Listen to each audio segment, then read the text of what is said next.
Okay, here we are, Algebra 1, Section 10.5a, Pythagorean Theorem. So this is kind of a good way to end the year here in Section 10.5 with the Pythagorean Theorem for a couple reasons. Number one, it deals with squaring things and taking square roots of things, which we've done plenty of. And number two, it's a little bit of geometry going into what you're going to do next year. And so it's kind of a good one to deal with. So today we're going to use what's called the Pythagorean Theorem, and then we're also going to use that to solve problems with triangles, and then also to determine whether a triangle is a right triangle. So if we can just, there's a little terminology up here, what a right triangle is, and shorten right and use my triangle symbol. A right triangle is any triangle with one right angle.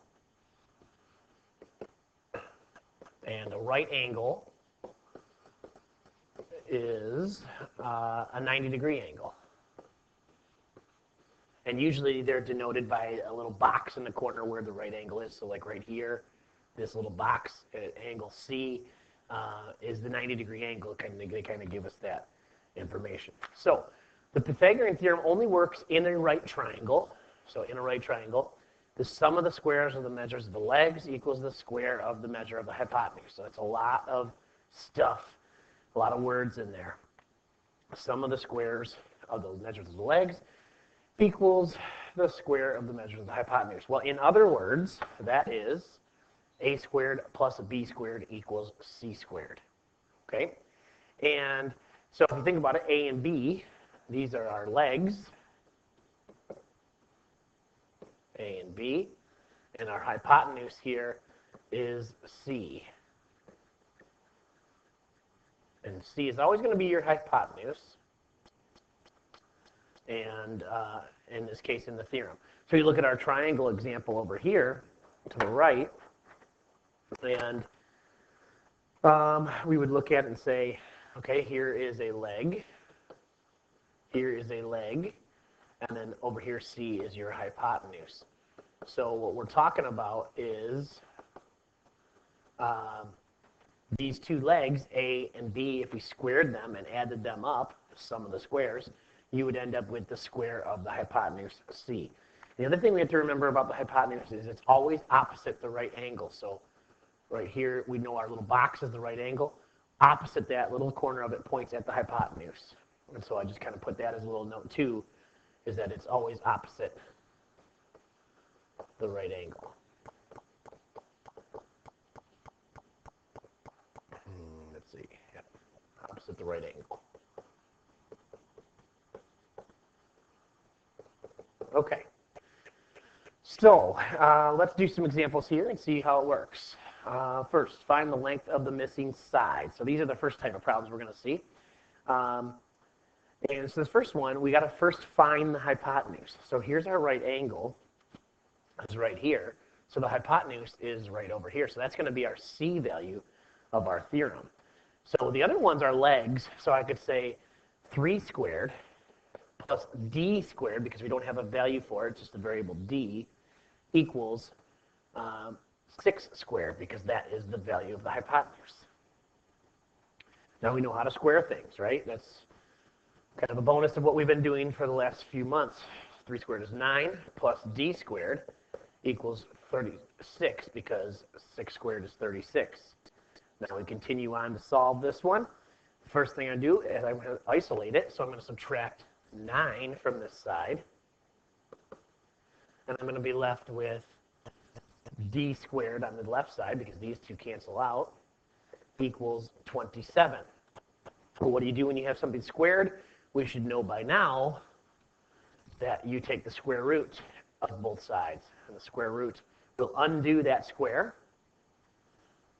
So it'll be a d here, and then we can break this one up. If we broke this one up here, we would say, okay, square root of 9 times the square root of 3, and then we also know that square root of 9 is 3, so it'd be 3 times the square root of 3, okay?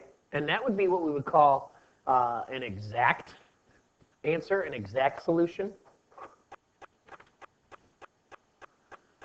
because it's got the square root involved. It's got the radical in there.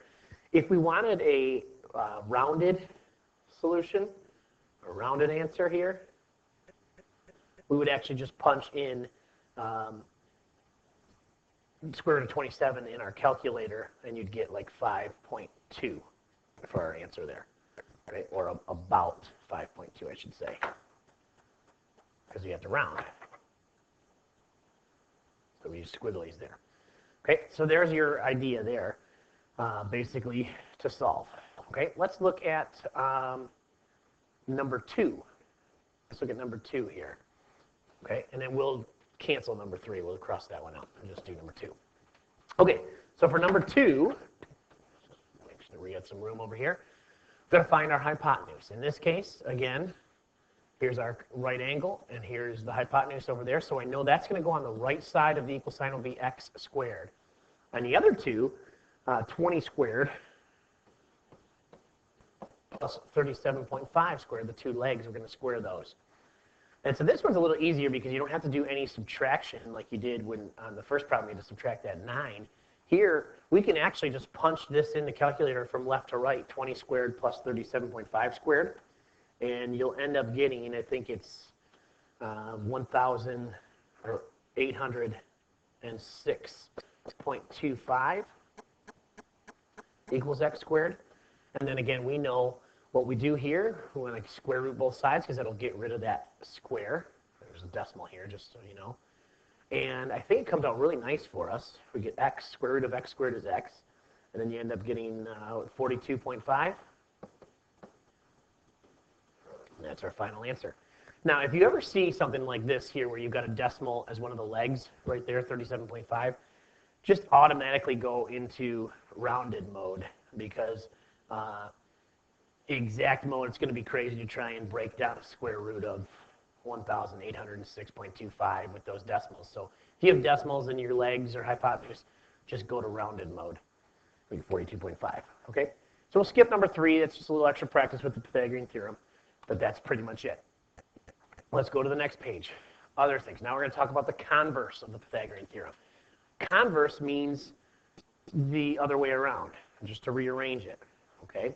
And so basically what we're saying here with all these words, if the sum of the squares measures the two sides of the triangle, each is measure the longest side, then the triangle is a right triangle. So in other words, what it's saying is if the theorem works, so if a squared plus b squared equals c squared, if that works, then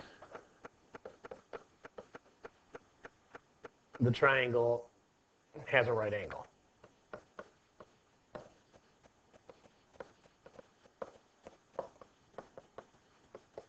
Which would mean that it's a right triangle.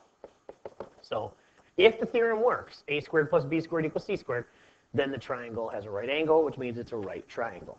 Okay? And then how we do this is we're going to take 3 sides, and we're just going to test a triangle with 3 given sides to see if it's a right triangle. So basically, we just have to take 3 given sides, plug them into this theorem here, a squared plus b squared equals c squared, and if it does work out, if a squared plus b squared actually equals c squared, then we know that it's a right triangle.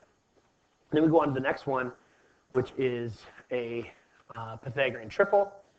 And it says 3 whole numbers that satisfy the equation where c is the greatest number. So if Pythag works, and let's just use this is our Pythag. Sometimes we shorten it to that, Pythag. If that theorem, Pythag, works, then it's a right triangle. But if all 3 of those numbers are whole numbers, then it's called a Pythagorean triple. Okay, so let's do some examples on that. Let's try here. Let's go, we'll skip number 2 this time, and then we'll go to 1 and 3. To determine whether each set of measures are the sides of a right triangle. Then decide if it's a Pythagorean triple or not. So remember that the hypotenuse is always the longest side. So that's another little bit of notes we want to put up here, is that the hypotenuse always equals your longest side. Okay, so if your hypotenuse is your longest side, then we know that this value here, 15, has to be our hypotenuse because that's the longest side between 9, 12, and 15. So let's plug those into Pythag and see if it works. So we'd go 9 squared plus 12 squared equals 15 squared. And let's see what happens. We know that 9 squared is 81. We know 12 squared is 144. And then 15 squared is 225. So we just have to add these up on the left-hand side here. 81 plus 144. Hey, it turns out to be 225. So 225 equals 225. So the theorem did work.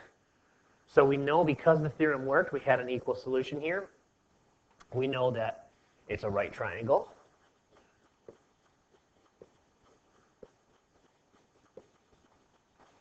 Because it's going to have a right angle because the Pythagorean theorem worked. Now, the other question is it a Pythagorean triple?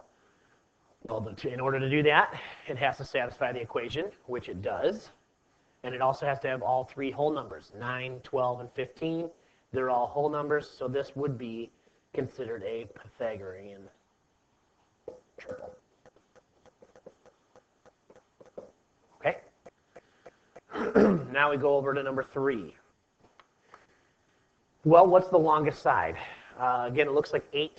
I know 4 times the square root of 3 could be tricky. You might want to punch that in your calculator to see if it's greater than 8. But I'm just going to tell you right now, it's not. So 8 would be the hypotenuse because it's the longest side. So now we have to put it in the theorem here. So when we do that, we're going to go 4 times the square root of 3 squared plus 4 squared equals 8 squared. Okay? Well, let's do the other two first because they should be pretty simple on what we do. We know that 8 squared over here is 64. And we know that 4 squared here is 16.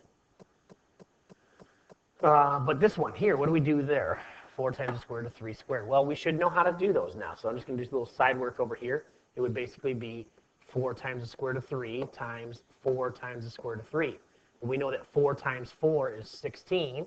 And we know the square root of 3 times the square root of 3 is the square root of 9, which is actually 3. So we got 16 times 3, which is 48.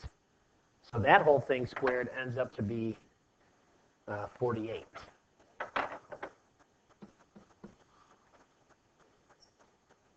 So now let's add those up. 48 plus 16 ends up to equal 64. 64 equals 64. So what do we know about this one? We know that it's a right triangle because the theorem worked. And is it a Pythagorean triple? Well, are these all three whole numbers? We got a whole number here, whole number here. This is not a whole number, so not a Pythag triple.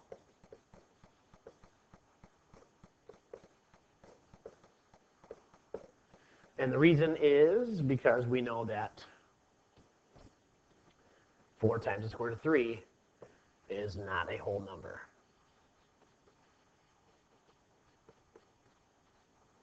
Okay, so generally you're just trying to see if the theorem works, see if it's a right triangle. Now if we would have got something here that said 63 equals 64, then we know it's not a right triangle, and then it can't be a Pythagorean triple if it's not a right triangle. So you can try number 2 on your own if you'd like, but that pretty much wraps it up. So let's go to the lesson summary here. How do you tell the difference between the hypotenuse and a leg in a right triangle? That's your lesson summary. What's the difference there? And then solve this one for your practice problem. Find the length of the missing side. 6, 10, and blank. And it looks like 10 is your hypotenuse there. So go ahead and try those out, and that will do it for today.